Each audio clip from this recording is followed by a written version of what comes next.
Voilà, on est en direct. Bonjour Iker. Bonjour Aurélien. Alors, on se retrouve pour la deuxième fois, puisqu'on a déjà fait un entretien un peu en privé avec une version écrite de ton point de vue, de ta vision d'entrepreneur, puisque tu es un entrepreneur né, on peut dire ça comme ça. Tu as créé des entreprises toute ta vie. Ouais, c'est un peu ça, oui. Oui. Hein. Et j'ai vraiment apprécié l'échange qu'on a eu sur la vision que tu as aujourd'hui de cette entreprise, du nouveau paradigme, voilà, de ce que tu mets en place à travers entre autres des conférences que tu donnes auprès de milliers de personnes.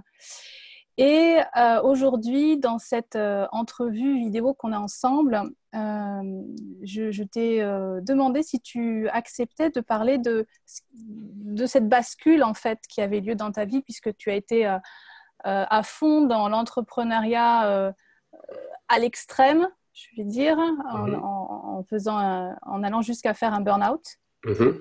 Et tu racontes, je ne sais plus où, à quel endroit j'ai lu, ou tu m'en as parlé, je ne sais plus. Tu nous as dit, j'ai fait une NDE à un moment donné. Mhm. Et alors, je voudrais que tu nous parles de ça. Qu'est-ce qui s'est passé pour toi? Comment tu en es arrivé là? Et qu'est-ce que ça a changé dans ta vie? Ok, ouais, ça a tout changé en fait. Moi, je suis dans un. Je crée ma première boîte à 23 ans. Je suis. Je suis porté par un rêve c'est presque, j'étais presque aliéné, ça m'obnubilait. Moi, ce que je voulais, c'était surfer, faire du snowboard. Je voulais faire les meilleures vagues au monde, les meilleures montagnes au monde. Et j'avais que ça en tête. Je n'avais pas le niveau sportif pour être sportif de haut niveau. Donc, du coup, j'ai monté une boîte, j'ai monté une entreprise et c'était au bon moment, au bon endroit et ça a super bien marché. Donc, ça a été un parcours qui a duré une quinzaine d'années. Et ce qui s'est passé, en fait, c'est que dans la construction de ce cheminement-là, petit à petit, je rentre dans ce que moi j'appelle la section dorée de ma vie. Je m'étais fait un rêve, une projection étant jeune. J'ai créé mon entreprise et à un moment donné, je me suis retrouvé là où j'avais toujours rêvé d'être. Donc, j'étais dans ce que j'appelle aujourd'hui mon paradis. Et ça a duré quelques années. Donc, c'était, bon, je te passe des détails, c'était vraiment une vie absolument extraordinaire qui était faite de beaucoup de voyages, qui était faite d'endroits idylliques. En fait, ma vie était une carte postale. Et, je travaillais beaucoup, beaucoup, beaucoup, mais c'était au nom de ce rêve-là et de cette passion que je cultivais tous les jours. Euh, le marché de la glisse à cette époque, c'est pour ça que j'étais au bon moment, au bon endroit, c'était un marché qui grandissait en moyenne 30% par an. C'est-à-dire que en plus d'avoir pu construire cet espace que je m'étais construit, ça fonctionnait super bien. Donc, j'ai créé une entreprise, deux, trois, plein de boîtes, et toutes les boîtes fonctionnaient super bien puisque c'était un milieu qui fleurissait d'opportunités et il y avait qu'à en fait. Il y avait qu'à avoir une idée, la lancer et pour peu que vous ayez un minimum de vision stratégique, de rigueur, etc., ça marchait. Donc, ça a super bien marché, sauf qu'il y a eu un point de bascule. Et ce point de bascule, je ne l'ai pas vu venir. Pourquoi? Parce que j'étais tellement bien dans ce paradis-là que je pensais être alors que je n'y étais plus.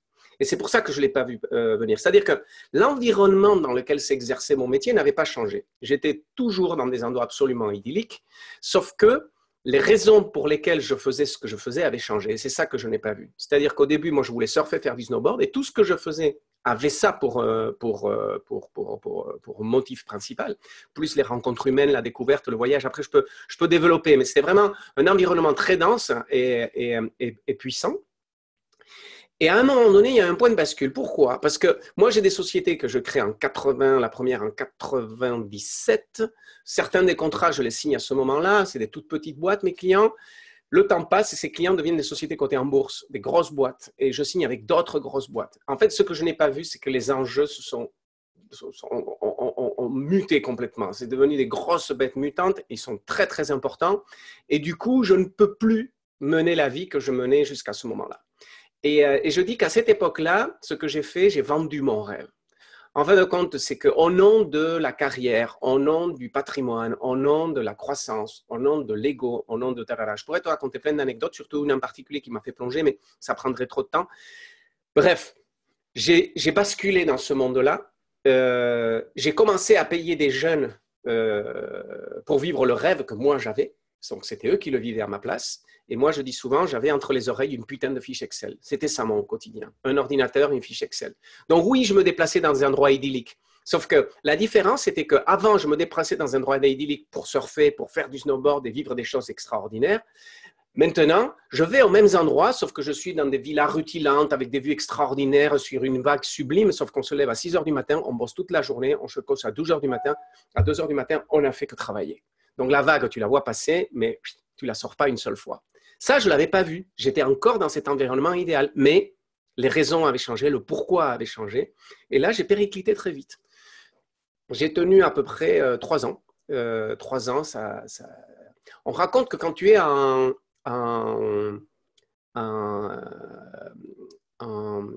sais pas le mot qui sort, quand tu es en défaut par rapport à tes propres valeurs, quand tu es en grand écart par rapport à ces valeurs-là, tu rentres dans un espace de stress chronique. Moi, j'avais une vie très, très stressante déjà. Non seulement les enjeux étaient importants, les contrats étaient importants, voilà, on gérait une trentaine de pays, des centaines de personnes, bref, c'était des gros chiffres. Ça, déjà, c'était stressant. Sauf que moi, j'étais tout le temps dans un monde. Des fois, je blague en disant que c'était le monde du loup de Wall Street. Des fois, on n'était pas très loin de ça. Et je pensais que j'étais capable de vivre dans ce monde-là sans basculer et devenir un autre comme eux. Donc, je me disais, je ferais, entre guillemets, le chevalier blanc qui s'en sortira, intègre dans ses valeurs. Mais des fois, tu fais des grands écarts monumentaux pour rester aligné avec tes valeurs sans tomber dans des choses que business te demande de faire. Bref, ils disent que quand tu rentres dans cet espace-là, tu rentres dans un espace de stress chronique et que tu sombres ensuite dans ce qu'on appelle un empoisonnement au cortisol. C'est-à-dire que tu débordes de cortisol jusqu'au bout de tes cheveux. Et arrivé à un moment, cet empoisonnement, au bout de 3 ans, le corps n'y tient plus. Donc, c'est une explication. L'autre explication, c'est que j'ai brûlé la chandelle par les deux bouts. Donc, je bossais comme un dératé. J'étais tout le temps en voyage. On n'arrêtait pas de faire la fête. Bref, moi, le sommeil, le repos et l'équilibre, je ne connaissais pas. Donc, j'ai explosé littéralement en vol. Donc, tout ça, ça s'est passé sans que je m'en rende compte. Donc, j'étais plus heureux, j'étais pas bien, j'étais aigri, j'étais pas content. Bref, je râlais. Je ne comprenais pas comment je pouvais être dans cet état émotionnel alors que j'étais dans mon paradis.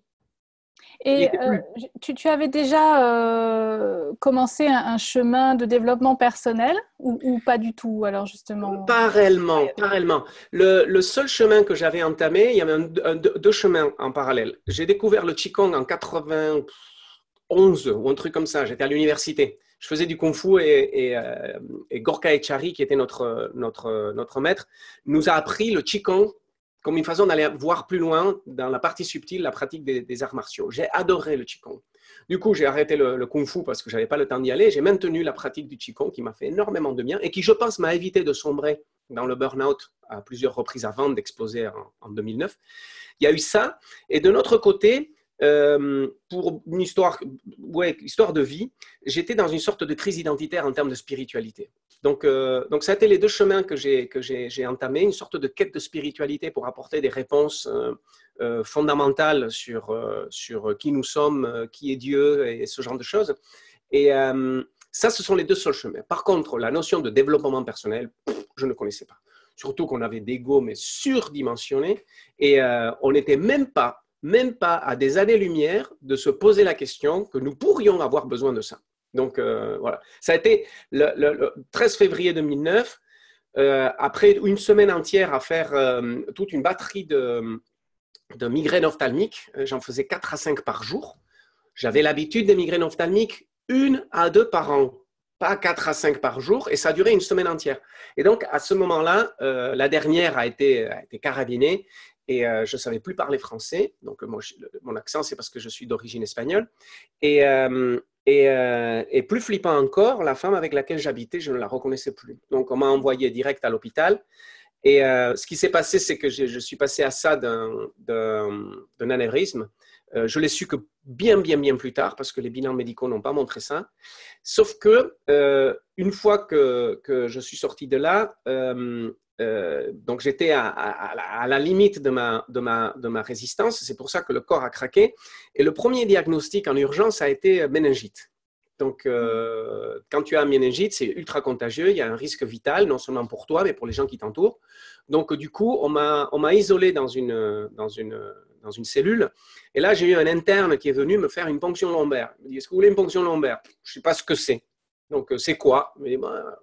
Il m'a expliqué rapidement, ça peut faire un peu mal, d'accord. En fait, une ponction lombaire, c'est une sorte d'aiguille d'à peu près de cette taille-là, que l'on te met à l'intérieur de la colonne vertébrale pour venir prendre le liquide rachidien et voir si effectivement il est contaminé par le virus de la méningite. Première ponction lombaire, c'est un interne, il n'en a jamais fait, il la rate. Deuxième ponction lombaire, il n'en a jamais fait, il la rate. Moi, je ne sais pas ce que c'est. Je dis, allez, vas-y, c'est open bar. Donc ensuite, le lendemain, il y a le neurochirurgien qui vient, qui est vénère, il n'en peut plus. Il dit, mais c'est quoi? On ne voit rien, il y a du sang coagulé. C'est quoi ces ponctions lombaires? Est-ce que je peux vous en faire une autre? Je dis, allez-y. Donc, il me fait une troisième ponction lombaire. Et là, il sort un liquide qui était une sorte de sauterne vieilli. C'était un jaune très transparent. Il m'a dit, est-ce que c'était ça que vous avez vu quand on vous a fait Je dis, non, c'était plutôt de la sangria. Vous voyez. Il me dit, vous n'êtes pas malade, vous allez voir. On me met dans les maladies infectieuses, 3 ponctions lombaires. Bref, j'étais atteint quand j'en pouvais plus quand je suis arrivé. Les 3 ponctions lombaires, je pense, ont été le point de bascule qui ont amené l'étape suivante. Donc, j'arrive à l'hôpital et là vient l'expérience de mort imminente, auquel j'ai mis ce nom-là qu'en 2015. Et grâce à Pim Van Lommel, j'intervenais dans un congrès en même temps que Pim Van Lommel et Jean-Jacques Charbonnier. Et j'ai vécu un moment assez extraordinaire avec ces bonhommes quand en fait, au compte, ils m'ont fait revivre ce que je vais te raconter en novembre 2015 avec un ensemble de détails que j'avais oubliés, certains que j'avais volontairement laissés de mon côté. Ils m'ont fait revivre ça dans une conférence qu'ils donnaient tout simplement en décrivant tout ce qui se passe. Et non seulement il a fait ça, sauf qu'il a décrit ma vie dans les années qui ont suivi. Et là, ça a été un électrochoc. La chance que j'avais, c'était d'être intervenant dans le congrès aussi. Donc, du coup, j'ai pris Pim Van Lommel et on a bien discuté. Et ça a été vraiment une sorte de libération intérieure, de pouvoir mettre un nom sur ce qui m'était arrivé. Donc, qu'est-ce qu'il est arrivé? Je suis à l'hôpital, je disparais en fait, et je rentre dans une sorte d'espace noir, très sombre, mais il ne fait pas peur. C'est un espace d'unité, c'est une sorte de non manifesté où tout est manifesté. Et comme tout est là, tu n'as pas besoin qu'il y ait quoi que ce soit. C'est le vide qui contient tout. Donc, dans cet espace-là, il y a une voix qui me parle, et c'est une voix que je connais très très bien depuis que je suis petit. Et cette voix, elle me dit, Iker, est-ce que tu es fier de ce que tu as accompli? Quand tu dis c'est une voix que je connais bien, ça veut dire qu'avant, tu entendais déjà, tu percevais des choses. Enfant, j'avais un protocole que je mettais en place, que j'ai oublié par la suite après, avec les conneries de l'adolescence, quand il commence à sortir et ce genre de choses, il y a des canaux qui se sont fermés. Enfin, j'avais un protocole qui était très relié à l'énergie d'amour, c'est-à-dire que je pensais très très fort aux filles dont j'étais amoureux. Il y en avait 3 et tous les jours je pensais à elles et j'avais leur prénom écrit en lettres d'or. Je nettoyais leur prénom en lettres d'or, ça me permettait d'ouvrir cet espace d'amour. Et une fois que je baignais dans cet espace d'amour, je restais dedans lové. C'était une sorte de rencontre que j'avais avec ces filles-là que j'aimais, que je n'osais bien évidemment pas leur dire que je les aimais. Et donc c'était mon protocole tous les jours. Et j'étais très petit, on est en train de parler école primaire. CP, C1, CE2, maximum CM1, CM2, parce que le collège, après, il y a eu le point de bascule de l'adolescence et tout ça a disparu. Et donc, je rentrais, je me levais dans cet espace et après, il se passait des trucs, mais ça se passait, c'est pas moi qui commandais. Je rentrais dans la porte d'entrée et après, la vie faisait ou pas que je rentre là-dedans. Quand j'y rentrais, j'avais des dialogues longs, profonds avec cette voix. Je les adorais, mais sitôt je sortais de cet espace-là, j'avais tout oublié. Je ne savais plus... Mais il y avait une relation très, très intime et qui me faisait énormément de bien. Bref, tout ça, je l'oublie. NDI à l'hôpital et bim, la voix. Donc, je sais que je la connais. Et là, première phrase, est-ce que tu es fier de ce que tu as accompli? Et là, je vois le film de ma vie, mais des morceaux choisis pour me permettre de répondre à la question. Alors que je suis dans un espace de vérité et que les simples mots que j'ai entendus ont déjà tout en eux, mais bon, le film au cas où. Et là, je vois plein de morceaux choisis. Je vois mon ego, je vois mes mensonges, je vois mes... Pas beau, pas beau. La réponse est sans appel. Non, je ne suis pas fier. Là, il y a une sorte d'implosion intérieure. Deuxième question, Iker, est-ce que tu crois que tu es sur le chemin pour lequel tu es venu? Et cette question m'a marqué. Elle a été un point clé. Le même scénario, le film. Les mêmes images, réponse, non. Et là, j'implose. Je rentre à l'intérieur de moi. Et là, par contre, là, je rentre dans un espace vraiment dégueulasse. C'était un espace d'un désarroi profond. C'est comme si j'étais absorbé par un trou. Et à l'intérieur de ce trou, je regardais vers le haut et je disais à la voix, mais quel est mon chemin? Et là, elle m'a juste répondu, trouve-le. Et elle m'a raccroché à la gueule. Et là, je suis revenu dans la chambre d'hôpital. Je savais que j'avais vécu quelque chose qui était de l'ordre du passage à trépas. Je savais. Je savais que la vie m'avait donné un wake-up call, qu'elle était en train de me dire, cette fois-ci, tu t'en sors. Je savais que je n'aurais pas de séquelles. Cette fois-ci, tu t'en sors, mais il n'y en aura pas deux. Ça, c'était à l'instant même où je sors de l'hôpital, où je sors de la NDE. Je ne suis pas sorti de l'hôpital encore. Donc ça, c'est ça qui m'est arrivé. Et ça a été ça le point de bascule de ma vie. Cette prise de conscience que j'ai dédiée toute ma vie à remplir la checklist du mec qui a réussi dans la vie. Et je peux te dire que j'avais tout rempli. Je n'avais pas 40 ans, j'avais déjà atteint même les rêves les plus fous que j'avais pour ma fin de carrière. J'avais tout fait. J'étais reconnu, mes boîtes fonctionnaient, je gagnais de l'argent, ça allait en plus pouvoir. Bref, j'avais le succès, j'avais mon rêve, j'avais mon surf, j'avais mon snowboard, j'avais tout ce qu'on peut rêver à cet âge-là, je l'avais. Et je suis un échec. Ça, c'est très dur à accepter. Quand je sors de là, je me rends compte qu'en fin de compte, l'essentiel dans la vie pour moi est déjà à ma portée. Elle était avant même que je crée mes entreprises. Elle avait toujours été. Donc moi qui toujours été en fuite de l'environnement pauvre dans lequel j'ai grandi, histoire de me sortir d'un conditionnement social dans lequel je ne voulais plus être. Et en fait, depuis toujours, j'avais été dans la richesse qui rend l'humain heureux. Je l'avais toujours eu depuis le début. Et c'est à cet instant-là que je vois des choses très douloureuses, comme par exemple mon père, qui habite à 15 minutes de chez moi. Ça faisait 6 mois que je ne le voyais pas. Et là, tu prends conscience qu'en fin de compte, les gens qui t'aiment, parce qu'ils t'aiment, ils te laissent la place que tu décides de leur donner.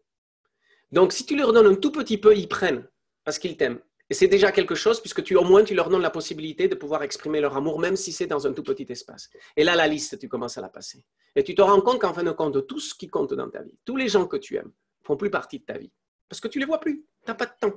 Par contre, tous les connards de la tière, tous les trous du cul, eux, par contre, ils peuplent ton agenda de A à Z. J'étais entouré de bonhommes que je n'aimais pas, avec des contrats que je n'aimais pas, dans des circonstances que je n'aimais pas, avec des objectifs, des contraintes. Je n'aimais rien. Et à ce moment-là, je réalise que mon rêve, mon paradis, je m'étais perdu dedans. Je croyais être dedans. Et là, soudainement, on te présente la photo. Et là, je peux te dire qu'elle fait mal. Là, ça fait réellement mal. Donc, là, tu dois te reconstruire. Surtout que je sors de l'hôpital et on me dit juste petit tape dans le dos, monsieur Aguirre, vous avez la santé d'un taureau, il n'y a absolument rien, reposez-vous, dans 2 jours, ça ira mieux. J'ai mis 2 ans à récupérer complètement, à pouvoir me dire, je vais bien. 1 mois et demi à pouvoir marcher.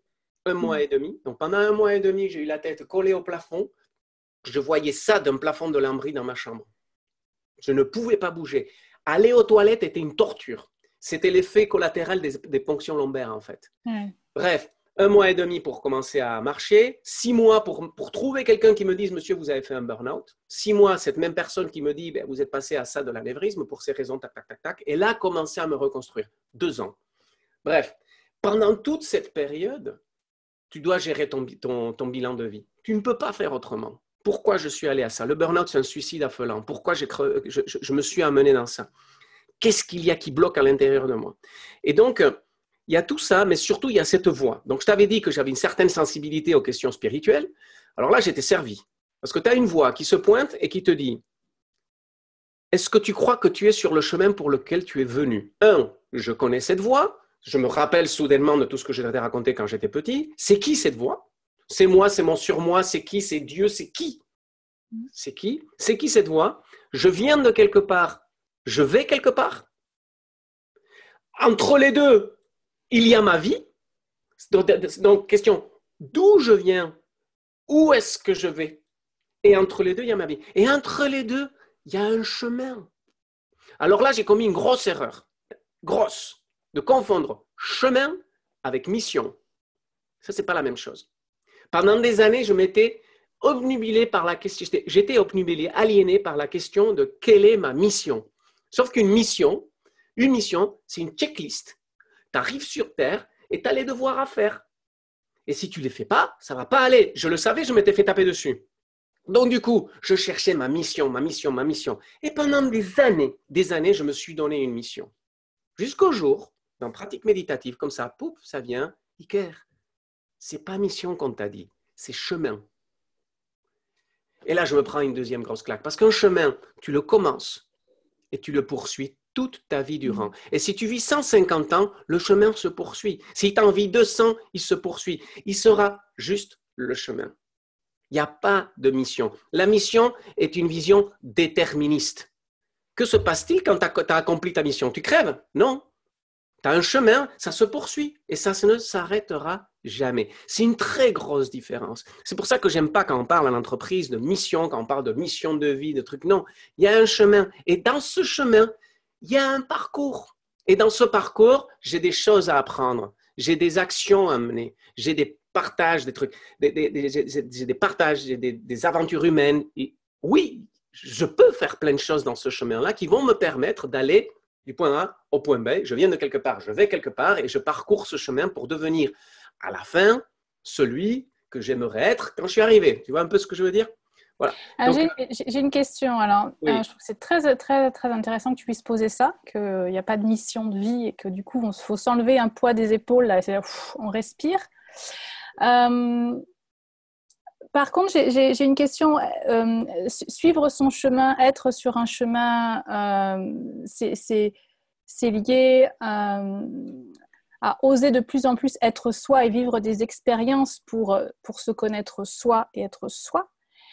Et je ne sais pas comment tu... Il y a le mot contribution qui me vient, qui est plus en lien avec ce qui n'est pas moi, du coup, que ce soit l'autre ou la Terre ou l'univers ou ce à quoi nous sommes reliés. Du coup, où est-ce que tu le mets, ça, dans ta recherche de sens? Alors, il y a deux choses. La première, dans la notion de chemin, il y a un dicton de la sagesse populaire espagnole qui dit « Caminante no hay camino, se hace camino al andar ». Marcheur, il n'y a pas de chemin, le chemin se construit en marchant. Donc, le chemin, on le parcourt parce qu'on se met en mouvement. Et donc, dans la mise en mouvement, il y a déjà une... Alors ensuite, il y a des indicateurs, il y a des marqueurs qui nous disent est-ce que c'est fluide, c'est pas fluide? Est-ce que c'est truffé de problèmes? Est-ce que ça se fait, ça ne se fait pas? Là, il y a un intérieur, on a une voix intérieure qui, elle sait. Parce que ça, c'est l'autre leçon de la NDA. C'est que dans cette expérience de mort imminente, je n'ai jamais su quel était mon chemin. Mais j'ai su répondre clairement que je n'y étais pas. Donc, le chemin n'était pas conscientisé. Et la voix m'a dit, trouve-le. Mais c'était une sorte de moi conscient qui posait la question. Parce que mon essence dans cet espace de globalité totale et d'unité avait la réponse puisque j'ai su dire que non, je n'étais pas sur mon chemin, non, je n'étais pas fier. Donc, j'en ai aujourd'hui la certitude que quelque part, on s'en fout si on ne connaît pas quel est son chemin de vie. Parce qu'on le sait. Au plus profond de notre être, on le sait. On est venu avec cette programmation en toile de fond. Donc, il y a une voix qui nous parle. Et ce n'est pas la voix du mental, puisque c'était celle qui parlait, de moi qui parlait avec la voix. C'est la voix intuitive. Et tous ceux qui aujourd'hui font des affaires ou évoluent dans la vie avec l'intuition, ils savent qu'il y a un truc, que quand ils parlent, ils disent juste. Et on ne réfléchit pas. On a appris de façon empirique, par la force des choses, en appliquant et en observant que quand on écoute l'intuition, ça marche, et quand on ne l'écoute pas, ça ne marche pas. Et il y a énormément, beaucoup plus qu'on en pense, de dirigeants d'entreprise qui sont intuitifs. Bien évidemment, en dehors du monde de l'entreprise, dans la vie de tous les jours, il y en a encore plus. Bon, ça c'est une réponse à la question du chemin. Après, il y a dans le lien à la vie, parce qu'il y a le monde, c'est un lien à la vie. Il y a 3 étapes fondamentales. Et et que j'ai dû traverser pour justement recommencer à vivre et soudainement m'éveiller à mon pourquoi, m'éveiller à qui je suis, à mon chemin et tout ça. La première étape fondamentale, c'est le je, moi. Moi, j'étais pas bien, j'étais à l'hôpital, il fallait que je me récupère. C'était la base la plus fondamentale. Du jour de ta naissance au jour de ta mort, la seule présence constante de ta vie, c'est toi. Donc, qu'on ne vienne pas te dire que penser à toi et t'occuper de toi, c'est égotique, narcissique, égocentrique, tous les noms d'oiseaux que tu peux imaginer. C'est tout simplement t'occuper des fondations de l'édifice de ta vie. Donc, tu commences d'abord par t'occuper de toi. Et c'est déjà une matrice particulièrement complexe, avec énormément de variables qu'il faut travailler. C'est là qu'on rentre dans le domaine du développement personnel et plus. Le physique, l'émotionnel, le mental. 3 étapes fondamentales de la construction de l'être qui, dans ces équilibres et ces déséquilibres, une fois qu'ils sont travaillés, libèrent un peu de bande passante pour pouvoir s'occuper d'autre chose. Comme la nature a horreur du vide, sitôt tu rentres dans un semblant d'équilibre qui libère de la bande passante, cette bande passante va se remplir avec autre chose. Et c'est là que naturellement, tu t'ouvres à la vie, c'est-à-dire à la vie partagée. Avant ça, tu es dans ta bulle. T'imagines, quand tu as un problème, Aurélia, tu n'as pas de bande passante pour t'occuper des autres. C'est bon, tu restes là enfermé.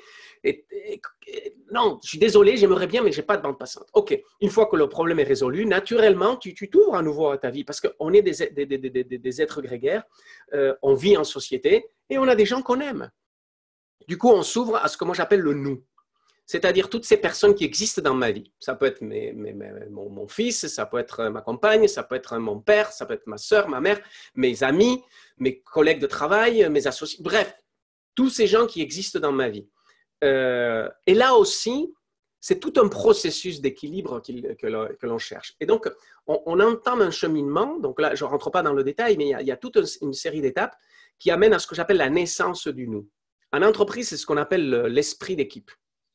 Sauf que c'est une utopie, l'esprit d'équipe, avec les méthodes de management qu'on nous a appris, parce qu'en fin de compte, c'est tout un processus dans la dynamique de groupe qui amène à la naissance de l'esprit d'équipe. Donc, arriver en tant que manager et se dire « je veux un bon esprit d'équipe », c'est une énorme, monumentale connerie. Tu dois apprendre à le construire. Tu dois amener les hommes et les femmes à grandir à leur essence de qui ils sont, d'abord dans le je, ensuite dans le nous, pour que le nous lui-même s'embrasse et deviennent quelque chose.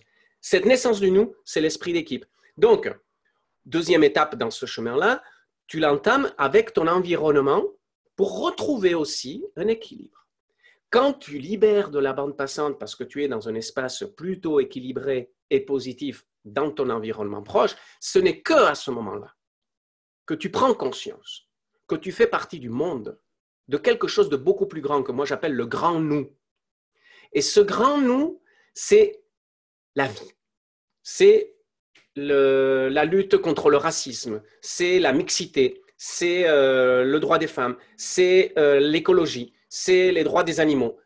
Tu mets tout ce que tu veux là-dedans. C'est tout ce qui touche à la vie et je prends conscience de l'empreinte de mon existence. Et là, alors, tu te rends compte que tout est relié, que chaque chose que tu fais a des effets collatéraux dans tes proches, le nous, et au-delà, dans le grand nous. Et quand tu as vécu une expérience de mort immanente comme moi, tu ne peux pas passer outre cette prise de conscience. Je suis venu pour quelque chose et en fait, je suis au service de quelque chose de plus grand que moi. Je ne sais pas, mais ça s'inscrit dans ces 3 niveaux-là. Et donc, à ce moment-là, quand tu prends conscience de ça, tu commences à avoir toute une série de réponses qui viennent naturellement, qui deviennent évidentes. Quand tu es ouvert au je, au nous et au grand nous, tu sais quel est l'environnement humain qui te touche. Celui qui appelle ce que j'appelle ton feu sacré. Il y a un truc à l'intérieur qui s'allume, qui est de l'ordre de la passion, de la joie, de l'enthousiasme, qui fait que j'adore. Quand tu es là-dedans, tu ne travailles pas. Tu t'amuses, tu joues. C'est ça qui est extraordinaire. Les entreprises qui arrivent à amener l'entreprise, le salarié dans ces espaces-là, performent d'une façon extraordinaire. Et c'est ce qui s'est passé dans notre fameuse industrie du surf. On n'était pas bons businessman. On s'en fout si on gagnait beaucoup d'argent. Tu sais ce qu'on avait? On avait un rêve et on l'a partagé à des millions de personnes. En 2015, l'industrie de la glisse pesait 60 milliards dans le monde. 60 milliards. Et tu crois que c'était parce qu'on était des bons businessmen? Non. On faisait trop la fête et on surfait un peu trop. C'était parce qu'on avait ce feu sacré qui brillait tellement fort dans nos yeux qu'il nous suffisait d'être avec quelqu'un pour l'inspirer et faire basculer sa vie. Quand tu rentres dans cet espace de conscience du je, du nous et du grand nous, les indicateurs, ils sont déjà autour de toi. Tu t'es ouvert et tout simplement, tu observes qu'est-ce qui te donne cette appétence. Et c'est là qu'on s'éveille soudainement. Il y a 3 jours, j'étais avec un dirigeant d'entreprise. On travaillait justement sur ces questions-là. Et à un moment, il me dit, mais ça me prend aux tripes. J'ai vu une vidéo que tu as postée sur Facebook, un bateau qui prend des déchets en mer. Il me dit, j'ai vu ça, mais ça m'a pris aux tripes. Et là, il dit, mais en fait, oui, ce que je veux faire, il a vendu sa boîte, il se pose des questions sur son pourquoi. Et là, il voit clair, mais oui, il faut que je fasse ta. Et là, ça commence à émerger. En fin de compte, le chemin n'est pas un exercice de bon élève où on va se poser avec une feuille papier et soudainement, ça va popper. Le chemin, comme je disais avec le dicton espagnol, il se fait en marchant. Tu observes le paysage. Et quand le paysage est beau, quand le paysage il est plein de joie et serti d'indicateurs de succès, parce que quand on est sur notre chemin, une autre chose qui est très importante, la vie t'a donné des dons pour que tu puisses transiter sur ce chemin de la meilleure façon possible et aller le plus loin possible. On a tous des dons. Alors, quand tu vois que c'est fluide pour toi, quand tu vois que c'est facile, quand tu vois que ça crée de la joie à l'intérieur de toi, quand tu vois que ce que tu fais pour les autres, les autres te donnent l'impression que pour eux c'est très difficile, c'est que ce n'est pas leur don, c'est le tien. Tout ça, ce sont des indicateurs. Alors tu te promènes sur ton chemin et tu regardes. Et là où il y a de la beauté, il y a de la joie, il y a de l'humain, il y a de partage, il y a de la fluidité, il y a des réponses. Et là, tu sais que tu es sur ton chemin. Et c'est comme ça, en glanant de façon itérative des petits morceaux, que petit à petit se construit un semblant de quelque chose que tu appelles ton chemin. Moi, j'ai fait en 2009 mon burn-out, on est en 2018, donc ça fait 9 ans. Encore aujourd'hui, je ne suis pas capable de te dire ça, c'est mon chemin. Je ne sais même pas si le jour de ma mort, je serai capable de le dire. Mais ce que je sais, c'est que chaque pas que je donne aujourd'hui, chaque seconde, chaque kilojoule d'énergie que j'investis est sur mon chemin. Ça, je le sais. Et le burn-out m'a amené tout ça. L'expérience de mort imminente m'a amené tout ça. Et donc, sans le voir, ma vie a basculé, elle a changé, et aujourd'hui, elle n'a absolument plus rien à voir. Mais je me lève le matin, je me couche, le soir, avec une seule envie en tête, me lever le matin pour reprendre le boulot. Parce que le terme travail n'existe plus dans mon vocabulaire.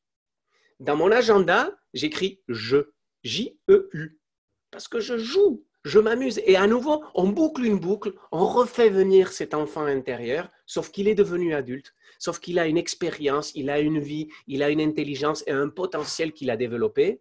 Et il continue à jouer pour le service de quoi? Au service de la vie, au service de l'humain, au service de l'épanouissement de qui nous sommes en tant qu'être de matière, mais aussi en tant qu'être spirituel. Tu réponds courte à ta question. Oh oui, j'adore.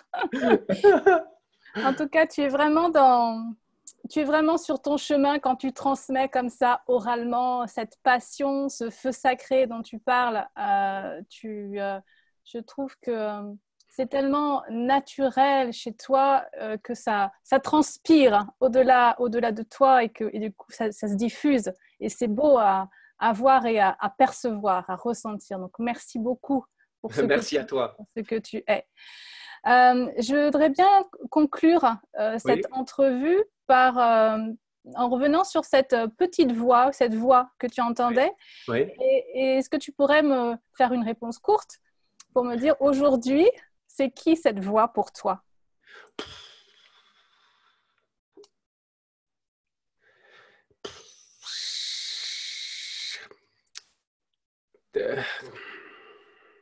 Très vaste question, là. Une réponse courte à cette question. En fait, je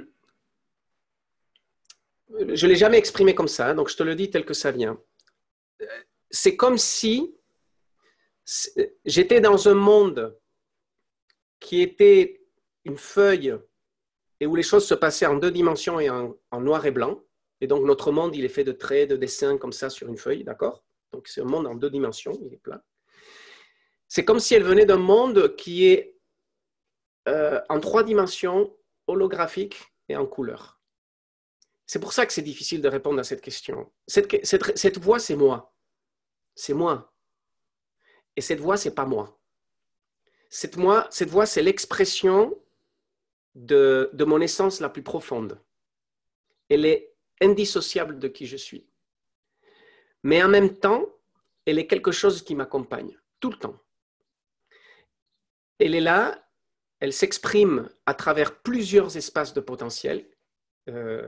Parce que autre chose que je ne t'ai pas dite, parce que ça c'est l'anecdote, mais qui n'en est pas, parce que ça m'a beaucoup permis de répondre à cette question et plein d'autres, c'est que sorti de l'hôpital, si avant, grâce au Qigong, qui m'avait déjà développé pas mal de ressentis au niveau des énergies et toutes ces choses-là, si grâce au Qigong, j'avais un disque dur d'enregistrement d'informations, à la sortie de l'expérience de mort imminente, j'avais une baie de 50 disques durs.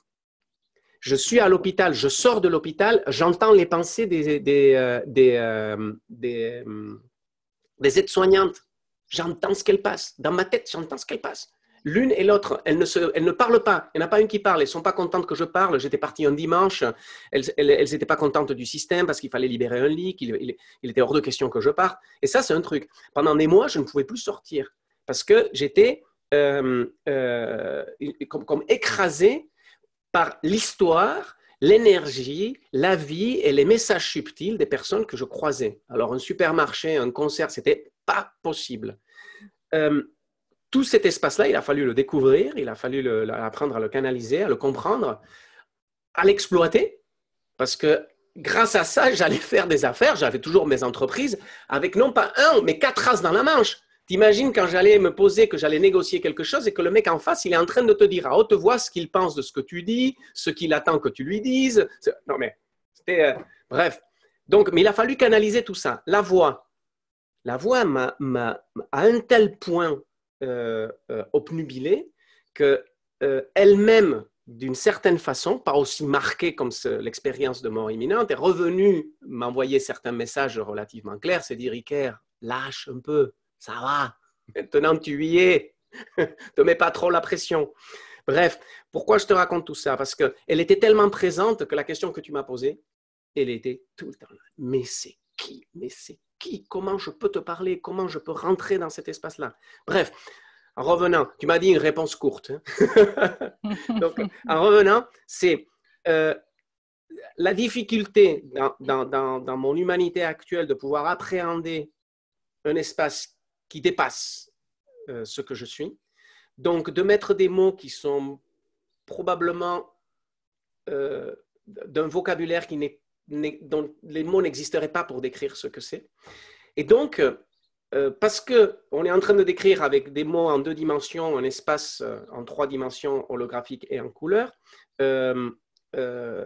mais je dis des choses qui peuvent sembler… c'est un peu comme lire le Tao Te Ching, tu vois. En fait, le Tao Te Ching, il parle de ce genre de choses. Le Tao Te Ching, il te dit quand c'est noir, c'est blanc, et si c'est blanc, c'est noir. Tu vois, des trucs complètement… il ne dit pas ça, mais des trucs que quand tu le lis au pied de la lettre, tu dis, mais c'est complètement naze, ça veut dire quoi? C'est irrationnel. Mais non, quand tu rentres en contact dans ces espaces-là, ce n'est pas du tout irrationnel. Sauf que la description transcende qui tu es. Donc, cette voix, elle est qui je suis.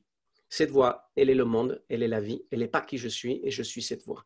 Cette voix est tout et rien en même temps. Et cette voix, elle est dans une sorte de vacuité qui est pleine. Voilà. Cette voix, longtemps, j'ai dit que c'était Dieu. Mais c'est Dieu aussi. Et cette voix, elle est en moi. Et Dieu est en moi. Et alors, quand avec cet espace-là, tu commences à redécouvrir, je t'avais dit, hein, j'avais une quête de spiritualité qui pour moi est importante, tu commences à redécouvrir, non pas ce que tu as appris ta religion, mais ce que tu as appris de toutes les religions du monde, de toutes les sagesses du monde, tu te rends compte qu'il y a une essence véritable. Ils parlent tous de la même chose. Sauf qu'on ne les regarde pas de la bonne façon. On est en train de les lire avec la feuille blanche, en 2 dimensions, alors qu'elle est en train de nous inviter à nous élever, non pas pour comprendre, mais d'appréhender quelque chose de beaucoup plus grand vers lequel on tend, pour nous permettre de voir qu'il y a un chemin à parcourir. Voilà. Donc ça, ce serait ma réponse. Et c'est ce qui fait aujourd'hui que j'œuvre comme j'œuvre, parce que ce que je veux, c'est amener cette ouverture de conscience au monde de l'entreprise, aux managers, aux leaders, pour faire que le monde tel qu'il est, la dernière fois qu'on a discuté, on a beaucoup parlé de ce changement de paradigme qui est inéluctable, c'est pour faire que dans cette ouverture de conscience, nous qui sommes des dirigeants d'entreprise, on est entre nos mains, on a le pouvoir de l'argent. Donc, quand on prend conscience qu'on a le pouvoir de l'argent, on prend conscience qu'on a une énergie surpuissante. Donc, si on élève notre niveau de conscience, nous avons l'énergie qui aujourd'hui fait bouger le système. Donc, j'œuvre pour ouvrir la conscience, pour amener du changement dans cette ouverture, dans cette vision globale, sphérique et unitaire, de façon à ce que les entreprises commencent à œuvrer avec leur extraordinaire puissance de frappe, non pas pour se mettre à l'encontre du vivant, mais pour aller dans le sens du vivant, de l'éveil et des consciences. Ça, c'est ce qui m'habite. Voilà. J'ai pris 30 secondes. Désolé. C'était parfait. Merci beaucoup, Iker, pour ton authenticité, ton partage. Et voilà, j'invite vraiment toutes celles et tous ceux qui t'ont entendu à aller découvrir ton site, découvrir ta vision, l'article qu'on a écrit dans Dream Or sur toi. Et puis, voilà, toutes les informations seront sous la vidéo de toute façon. Donc, voilà, je te remercie beaucoup. C'est moi qui te remercie. Merci merci d'être là. Merci de m'appeler. Merci de me laisser parler. Avec grand plaisir. À bientôt. Merci, à bientôt. Et bonne chance avec l'aventure. Ton projet est top.